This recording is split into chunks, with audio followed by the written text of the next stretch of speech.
Hello viewers, welcome to Sai Sadhu's creation. இன்னைக்கு நம்ம வந்து மசாலா பொரி தான் செய்ய போறோம். வாங்க பார்க்கலாம். ஒரு பவுல் வச்சிட்டு ஒரு பாக்கெட் பொரி கொட்டிக்கலாம். கொட்டிட்டு இதில் வந்து பாத்தீங்கன்னா ஒரு half சின்ன வெங்காயம் கட் பண்ணி வச்சிருக்கேன். அது கூடவே அரை தக்காளி,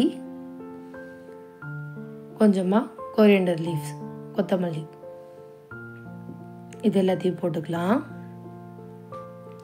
இன்றைக்கி நான் வந்து வேர்க்கடலை பாயில் பண்ணி எடுத்து வச்சுருக்கேன். பாயில்டு வேர்க்கடலை இல்லைனாலும் நீங்கள் ரோஸ்டட் வேர்க்கடலை ஏதாவது இருந்ததுன்னா கூட போட்டுக்கலாம், டேஸ்ட் நல்லாயிருக்கும்.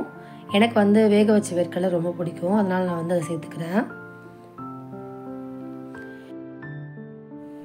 ஒரு 1/4 ஸ்பூன் பெப்பர் சேர்த்துக்கலாம். 1/4 ஸ்பூன் ரெட் சில்லி பவுடர் சேர்த்துக்கலாம். கூடவே 1/4 ஸ்பூன் கரம் மசாலா சேர்த்துக்கலாம். நம்ம வீட்டில் என்ன இருக்கோ அதை வச்சு தான் நம்ம பண்ணுறோம்.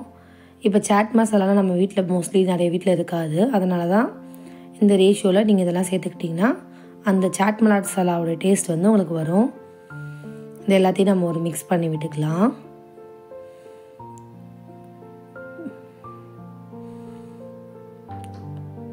நான் வந்து ஒரு 20லேருந்து 30 கிராம் அளவு ஓமப்பொடி எடுத்துக்கிறேன்.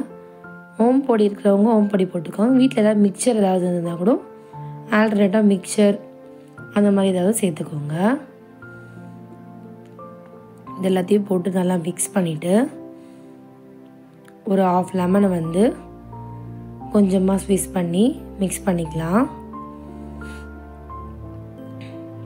இந்த லெமன் ஜூஸ் வந்து அந்த மசாலாலாம் வந்து ஒன்று சேர கலரும் போது நல்லா ஒட்டியிருக்கும், சாப்பிட்றதுக்கு நல்லா டேஸ்ட்டாக இருக்கும்.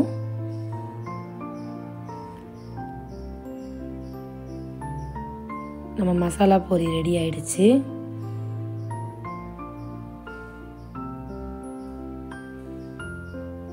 இப்போ நம்ம வந்து இது ஒரு கப்பில் வந்து சர்வ் பண்ணிடலாம்.